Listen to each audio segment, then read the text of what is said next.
used to battle the spread of the highly contagious Delta variant.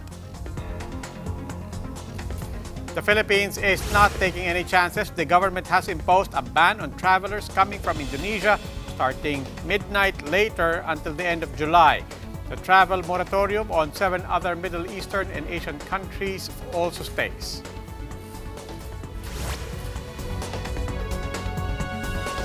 Good evening, I'm Robbie Alampay. You're watching The Big Story. Let's start with Indonesia now taking over India as the virus epicenter in Asia. COVID-19 cases have reached new highs due to the spread of the Delta variant in the country. The Philippine government has now imposed a travel ban on travelers from the Southeast Asian nation. Kiko Demihilio has the big story. Indonesia's health system is at a breaking point. Demand for volunteer ambulance services have been on the rise as the country faces a devastating COVID-19 outbreak fueled by the Delta variant. Lonjakan kasus COVID-19 ini yang sangat besar ya, khususnya di Pulau Jawa dan DKI.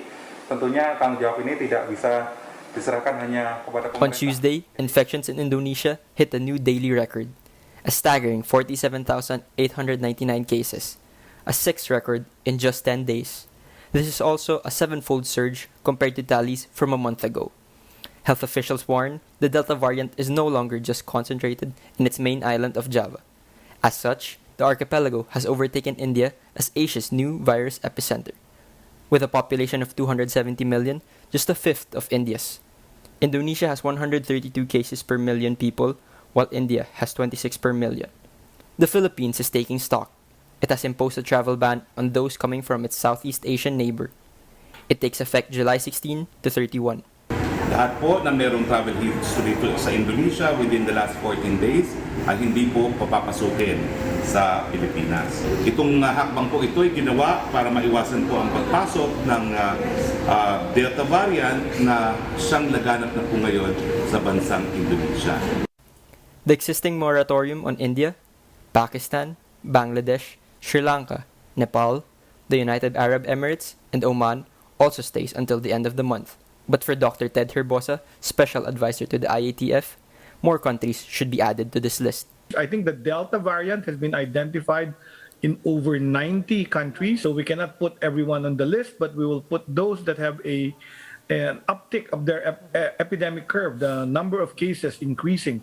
Herbosa warned of the highly contagious Delta variant, but reassured that the government is coming up with contingency measures. Reassessing our inventories of PPEs, oxygen, medications like remdesivir that are needed when people do get infected with the Delta variant, if it does enter the Philippines.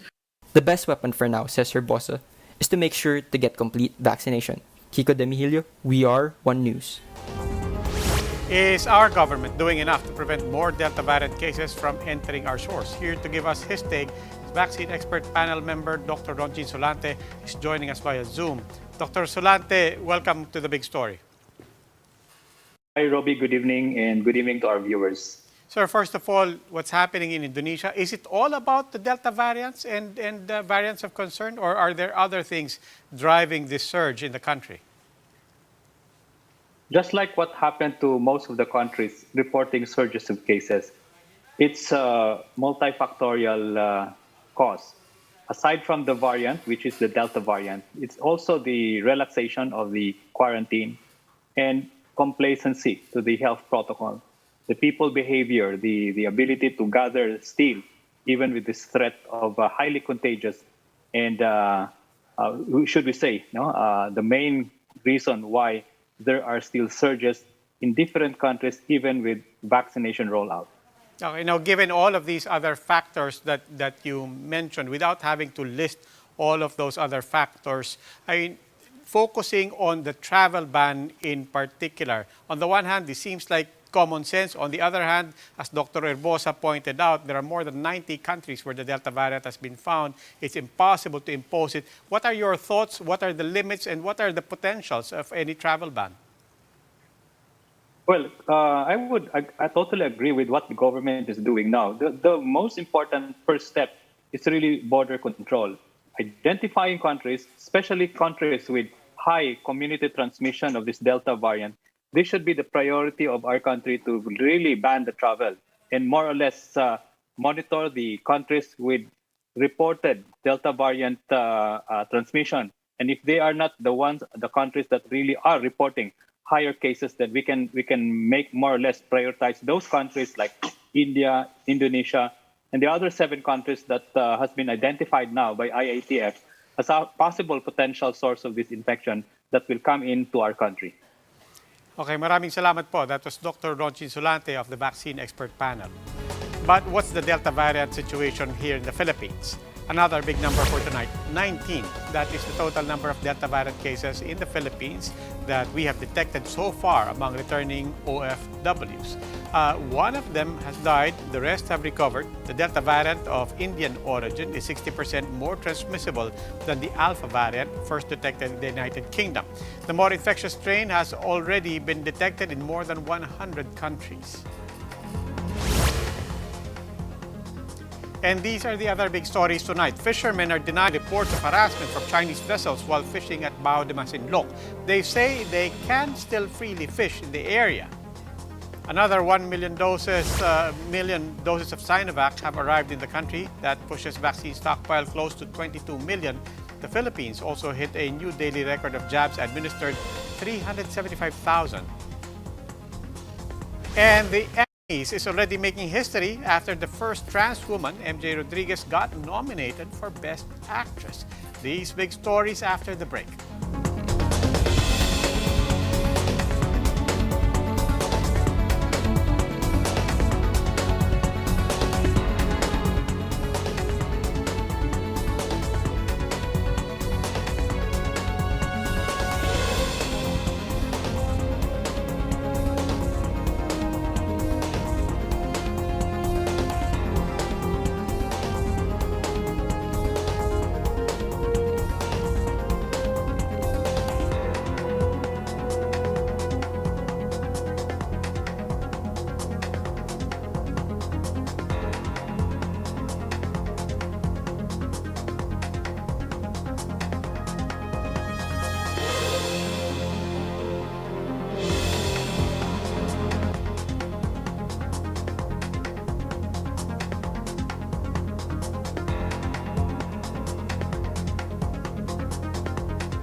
Good evening. You're still watching The Big Story. I'm Robbie Alampay.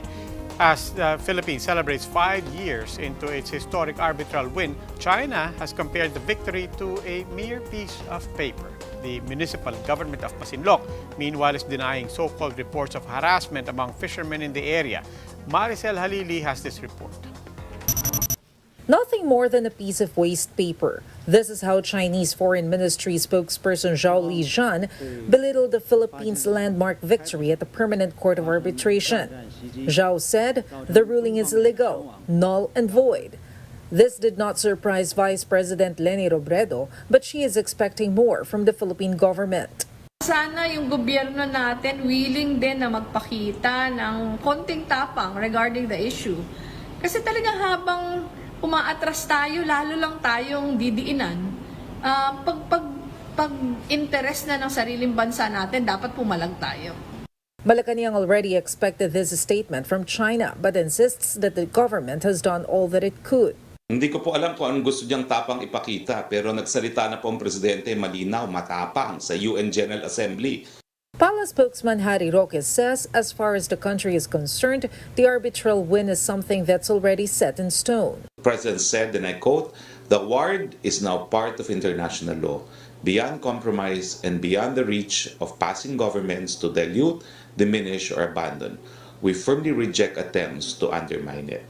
Meanwhile, the local government of Masinloc denies reports of some Filipino fishermen being harassed while fishing at Bajo de Masinloc. Town Mayor Arsenia Lim says such reports are purely recycled issues being brought up in time for the election season. Sila po ay nakakapaghanap buhay na maayos. Na sila po ay lumalampas pa doon sa Scarborough. The Philippine Coast Guard assures the public that 4 Philippine vessels are alternately monitoring the area to ensure the safety of Philippine fishermen. For News 5, Maricel Halili, We Are One News. Davao City Mayor Sara Duterte may be leading the latest Pulse Asia survey for presidency, but for a political analyst, the numbers also suggest that she has yet to acquire her father's popularity. On Radyo 5 Pailon, analyst Dindo Manhid said that with a preference vote below 30%, it is still a close fight for the presidency.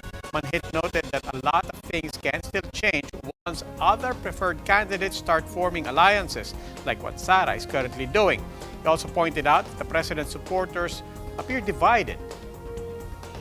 Klaro naman na kanino ba talaga sasama or sino ba itutulak ng Pangulo kahit anong sabihin niya hindi niya gusto yung kanyang anak.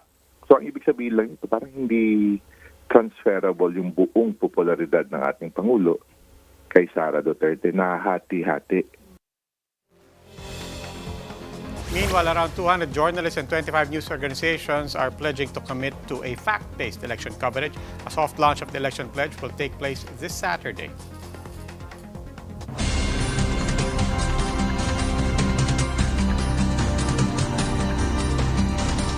Time for an express look at some of the day's big stories. Malacanang says that the IATF has already recommended for the next quarantine classification but cannot announce it just yet. Local governments have until today to appeal new COVID-19 community quarantine classifications for the rest of July. 20 areas are under the MECQ, while Metro Manila and 4 surrounding provinces are under GCQ at least until tomorrow.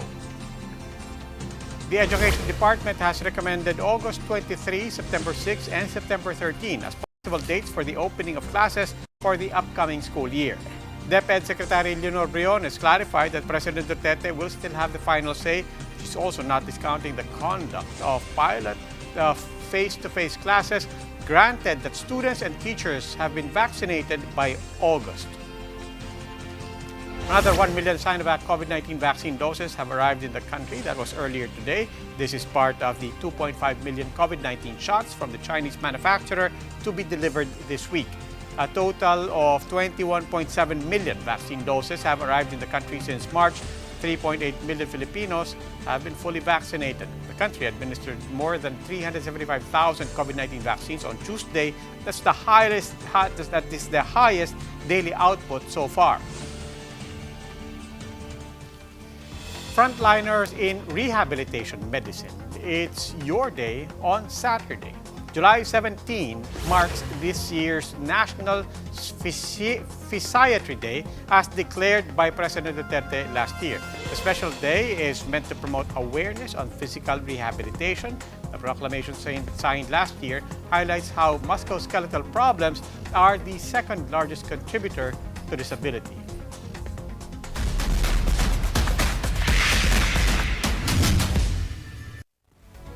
As Metro Pacific's Manny V. Pangilinan or MVP turns 75 today, the MVP group celebrated with Team Woman in Action by carrying on with the Bike for Livelihood project in Malabon. The details in Gretchen Ho's report.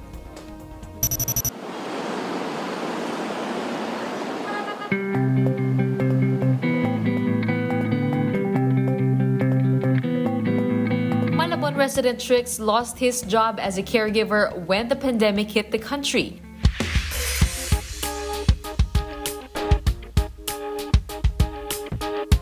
At the height of lockdowns, he tried to make ends meet as a tricycle driver, but it wasn't enough. Sabi sa amin, wag na muna kaming pumasok. Baka daw mahawakan namin pasyente namin.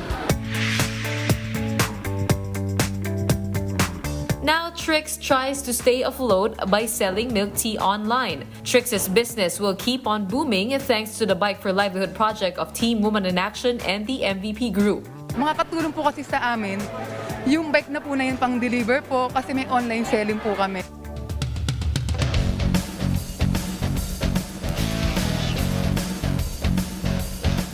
60 residents received bikes as well as helmets and vests.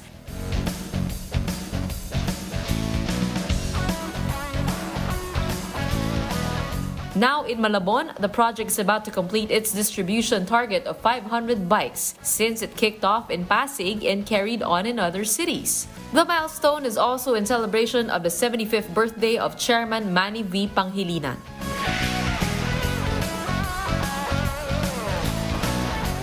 The Bikers United movement also held bike safety seminars and free tune-ups for the two-wheelers. As we all know, Malabon is very much well known for its food and delicacies, and many of our recipients intend to use the bikes to complement their online selling for Malabon specialties such as Pancit Malabon.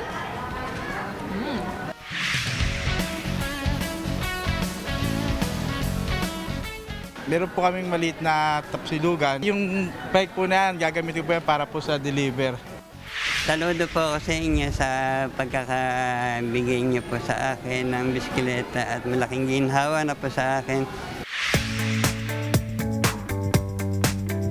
Aside from the bike, Smart Communications also chipped in 15 smartphones and 15 pocket Wi-Fis. For Maynila part, it installed drinking fountains within the city's newest oval and sports facilities.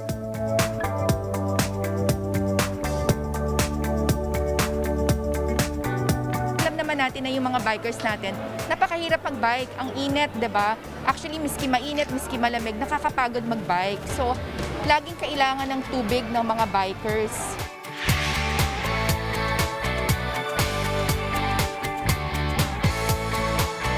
Caloocan Councilor Enzo Oreta said they're studying proposals to install bike lanes in the city. Mas marami pa ngayon na makaka-appreciate pa ng pagbibisikleta, lalo na kung magagamit nila ito para sa kanilang paghahanap buhay.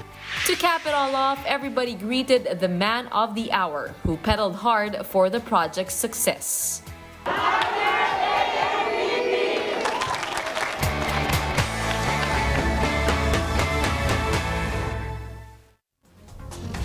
Time for another quick break. When we return, and senators are keen on probing the Presidential Communications Operations Office hiring of hundreds of contractual workers. And the Emmys is breaking barriers after trans woman MJ Rodriguez got nominated for Best Actress. A look at the other nominees after the break.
Good evening. You're still watching The Big Story. I'm Robbie Alampay.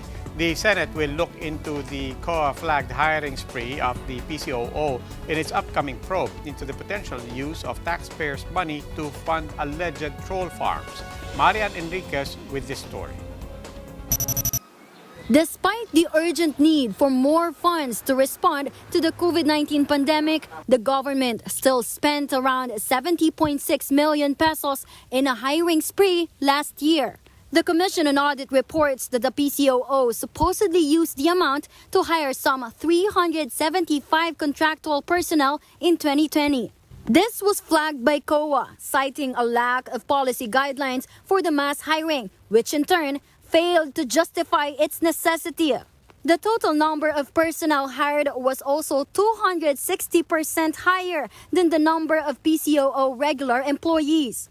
Designations include videographer, production specialist, writer, information officer, and social media specialist. Senator Ping Lacson said that the hiring spree will be part of the upper chamber's probe into the supposed use of taxpayers' money to fund troll farms. Lacson claimed earlier that a certain undersecretary is building 2 troll farms per province in the country. PCOO has meanwhile defended their hiring of COS personnel, saying it was meant to inform and engage the public during the pandemic. On One News, The Chiefs, Senator Risa Hontiveros expressed alarm over the large amount of public funds used to hire social media operators. Baka yung iba't ibang streams of smoke will lead us to several fires that may be related to each other under the rubric siguro of possible government misdemeanors in terms of spreading, fake news and using state structures and funds to do so. Hontiveros believes that social media platforms like Facebook will cooperate in the investigation. The palace meanwhile welcomes the Senate investigation, with presidential spokesperson Harry Roque even leaving a request. Ako po yung pinakamatinding binabanatan ng mga trolls at naniniwala po ako na organized din yung mga pagbanat sa akin. So pakitingin na rin po yung banat sa presidential spokesperson. For News 5, Marian Enriquez, we are One News.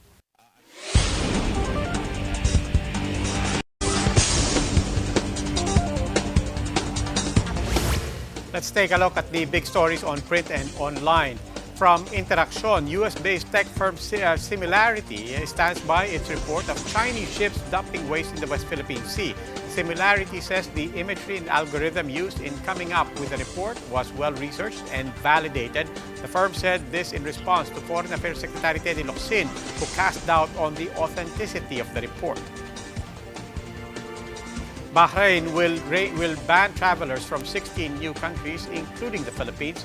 Business World reports that Bahrain previously banned the entry of travelers from the likes of India, Pakistan, and Sri Lanka, which are countries considered high risk from the Delta variant. Bahrain citizens and residents with valid residence visas are excluded from the ban. Deployment of overseas Filipino workers to Israel resumes after getting the green light from the Foreign Affairs Department. News 5 is reporting that around 600 Filipino caregivers may now push through with their flights to Israel. The temporary deployment ban was imposed last May after conflict escalated between Israel and the Palestinian militant group Hamas.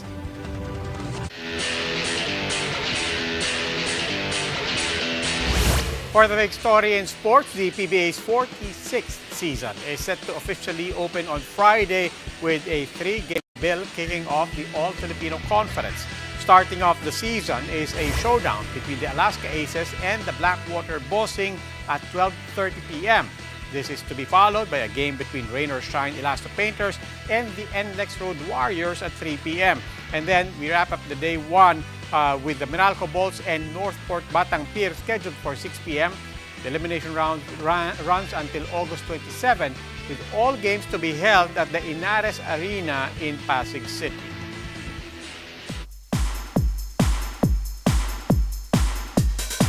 Are the nominees for Outstanding Lead Actress in a Drama Series. The Academy has just announced the nominees for this year's Emmy Awards, the highest honors in television. On top of the leaderboards, Royals, Superheroes, and Baby Yoda. The last thing this country needs. The Crown just nabbed 24 nominations, including 9 acting nods. My goal is to change this country from being dependent to self-reliant. The songs of eons past. The Mandalorian tied the British royal drama with 24 noms, including Best Drama Series and Special Effects. You expect me to search the galaxy? WandaVision scored 23, including acting honors for its stars, Paul Bettany and Elizabeth Olsen. To a man. Just that. HBO led all networks with 130 nominations, besting Netflix by 1. Apple TV Plus followed with 35 nods, 20 of which are from its feel-good comedy, Ted Lasso. Emmys 2021 is also about making history. MJ Rodriguez of Pose is the first transgender woman to land a Best Actress nod. She's the third trans woman to get an Emmy nod, after Laverne Cox as Outstanding Guest Actress for Orange is the New Black in 2014, and Rain Valdez as Best Actress in a Short-Form Series for Razor Tongue in 2020. Tears of happiness. I felt so seen. Awarding ceremonies will be on September 19. Nick Garcia, We Are One News. And still in entertainment, TV5's audience share keeps on growing. In the latest data from AGB Nielsen, audience share soared 89% since the Ibasa 5 campaign in May. The weekday primetime block jumped from a 5.3 audience share in January to 12.9 by the end of June, with Frontline Pilipinas, Singaling, and Niña Niño enjoying good ratings. Weekend shows are also showing higher audience share from 4.2 to 6.9, led by programs Rolling in It Philippines, Puto, John and Ellen, and The Wall Philippines. More than 100% growth in TV5's viewership was also reported in Visayas and Mindanao. TV5 President and CEO Robert Galang said the network is currently aiming to raise its signal strength in North and Central Luzon as well as Visayas and Mindanao this July. And that wraps up today's big story. Catch us again tomorrow at 8 p.m. on Signal Channels 8 and 250. Please like our Facebook page, One News. For more in-depth analysis, visit our webpage, onenews.ph. Mask on, wash hands, and stay safe, Philippines. I'm Robbie Alampay.